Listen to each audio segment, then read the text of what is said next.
Jarrell Miller has responded to the news of him failing a doping test being made public and him subsequently being refused a license by the New York State Athletic Commission. He has responded with this statement. He says, "I want to thank all of my supporters who have stood by me since day one, and especially during this extremely difficult time. I have not been tuned into social media and any other media outlets to focus and channel all of my energies into working hard with no distractions. I am absolutely devastated upon hearing the news. My boxing license has been revoked in New York State, and I will be vigorously appealing this decision. I have never knowingly taken any banned substance, and when I found out the news last night, I was totally shocked. My team and I stand for integrity, decency, and honesty, and together we will stand to fight this with everything we have. This is a voluntary test that I was very happy to do, and these results came just 1 week after another voluntary test that I had taken, which was completely clean. I refuse to just lie down and let my dream be taken away from me when I know in my heart that I've done nothing wrong. 15 years of hard work. I'm a warrior. I don't need a banned substance. Remember, don't believe everything you hear and see. The facts will prevail and I shall be vindicate. I don't have anything to hide, and the truth will make itself known." You got Dylan White commenting or responding to that statement right here saying, interesting. Now, he says he's never knowingly taken a banned substance. Well, that can mean one of two things. That means that he took some kind of supplement or food product that contained a banned substance in it, or he's insinuating that he's somehow been spiked with a banned substance. And he also says here that he refuses to let his, dream go down the toilet, so he's going to keep on fighting and try to clear his name. And we'll see whether that's even possible. He's devastated and what have you.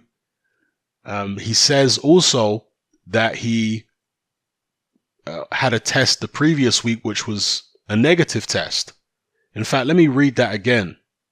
Yeah, he said just 1 week after the test that failed, he had another test which was negative. Well, one thing we do know is that when fighters and many athletes in different sports use PEDs, they often use masking agents to cover up the use of a PED.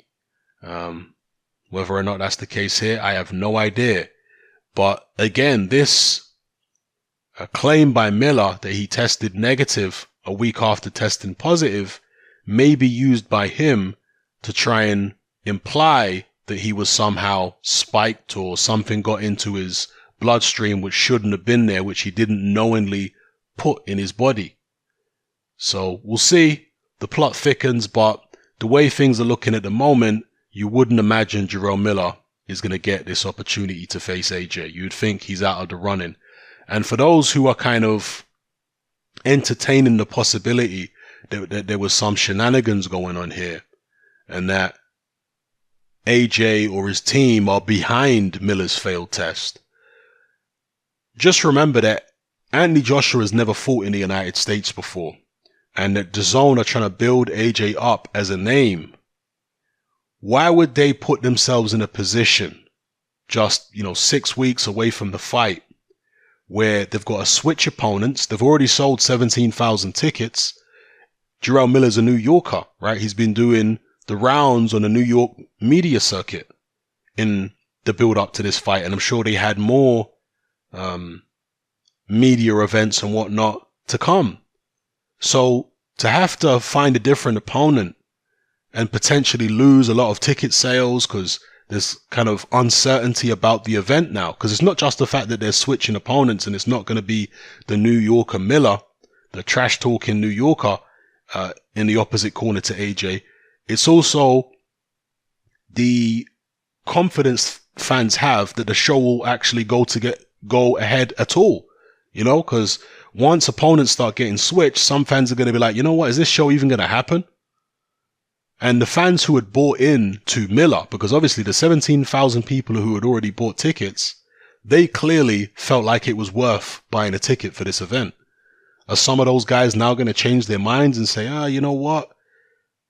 The person that they're going to put AJ in with instead of Miller, I don't really rate him. You know, so there's a lot of uncertainty around this. So if it was some kind of plot by, Team AJ to get out of the Miller fight or use his brash personality to publicize AJ's first fight in the United States, that would seem some extreme lengths to go to, in my book, just to publicize themselves. They could have just fought whoever, and publicized it and spent all their time and energy selling it as a legitimate fight rather than going to such great lengths to do something overly elaborate. So I don't know. Other people might say, well, maybe AJ looked terrible in training and Miller was looking really good. And so they thought, you know what, let's throw a spanner in the works and switch to an easier opponent than Miller. Again, I'm not, co-signing any of these suggestions, but I'm just putting it out there. This is what some people are saying. It's what they usually say in situations like this. And as far as who AJ will actually choose as a replacement if the Miller fight doesn't go ahead, and look, there might still be some slim chance that the Miller fight happens, and I personally hope it does because I was looking forward to it. But if it don't, there's the Luis Ortizes, there's the Kalnakis, Kubrat Pulev has ruled himself out. You got Michael Hunter. You've even got people like Ivan Ditchko and Andy Ruiz throwing the name in the ring now, saying that they're willing to step in and fight AJ. You've got Manuel Charr, and you've even got Dillian Whyte, of course, who, according to rumors behind the scenes, Whyte is contemplating taking the fight. But of course, he'd need to be offered an amount of money which he's happy with, and at such short notice would deserve. And remember, Dillian Whyte said he needed a certain amount of time to prepare for the AJ fight, and he needs VADA testing and all this kind of stuff. Well, we've got VADA testing for AJ at the moment. Dillian Whyte is in the clean boxing program, so it shouldn't be too difficult for that. And Dillian Whyte, I believe, is in some kind of provisional training for his own fight, which was supposed to be in July. So maybe he feels like he's got enough baseline fitness to go into a 6-week training camp and be ready for AJ on June 1st. At MSG. It still is kind of strange, having two Brits fighting a rematch in the United States. When you're trying to sell yourself to the American public, you're really better off fighting an American, to win them over that way rather than bringing over another Brit. So we'll see. Let me know what you guys think in the comment section below about Miller's statement. I mean, you obviously weren't expecting Miller to say that he was guilty, right? That, yeah, I took some substance knowing it was on the banned list.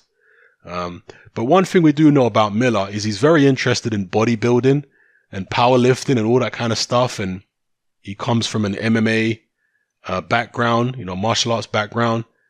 And in both of those arenas, but particularly bodybuilding, there's a hell of a lot of PED use. We know this. He's also, according to, certain individuals who I've seen speaking in various different YouTube interviews, and I kind of figured this myself, but he's also part of the little Shannon Briggs crew from New York, right? He's from Brooklyn, just like Shannon Briggs is from Brooklyn. And we know Shannon Briggs has been popped for PEDs multiple times in his career. So if he's moving in the same circles as Shannon Briggs, God knows what he's taking. Do you understand? Anyway, I'll leave it at that. Drop your comments in the comment section below. Let me know how you feel. It's happening. I'm out. Join me on Patreon. I upload a minimum of 2 podcasts every single week, covering a wide variety of controversial topics, as well as live stream Q&A sessions. Take a look on screen right now at some of the podcasts I've produced so far. For just $3 a month, the equivalent of about £2 a month, you get access to all my new podcasts and my entire back catalogue of past podcasts, including my popular Confessions of a Nightclub Bouncer series. You can listen on your computer or on your smartphone or tablet by downloading the Patreon app from the Google Play Store or the App Store for free. The Patreon app also allows you to download each podcast in MP3. For less than the price of a cup of coffee, you get access to dozens of hours of exclusive content. It's easy to sign up, there's no contract, and you can cancel at any time. So come and join our community of free and critical thinkers by signing up with me here on Patreon today.